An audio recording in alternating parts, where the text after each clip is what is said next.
ای خواهرم تو بشنو که این دنیا پاینده نیست.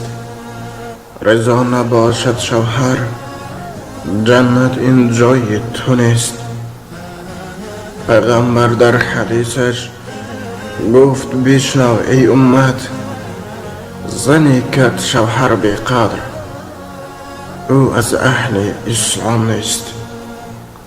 زین سبب ای خواهرم یک دمی اندیشه کن، زیرا در روز محشر افسوس خوردن فایده نیست.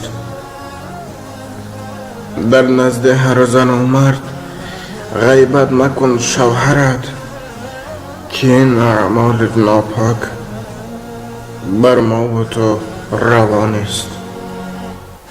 گوش کن تو پندی امید ای خواهر مؤمنم، در یاد دار که حسنت در تنت پاینده نیست. مکن فراموش تو هیچ روز حساب اعمال، بدنام مکن تو خود را که بر تو زیبنده نیست. زمانه گشت ویران، زن شد پیرو شیطان، افتاد به عشق دنیا در دل مهر و وفا نیست. این روزها هم بگذرد ای خواهر دار در خاطر، هیچ یک اعمال ناپاک در قبر بی جواب نیست. زر و زیوری دنیا کرد به خود زنها غلام،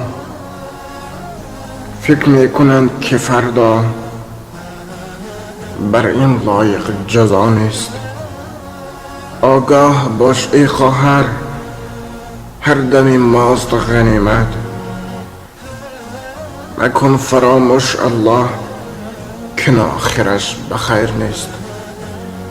ای خواهرم تو بشنو که این دنیا پاینده نیست.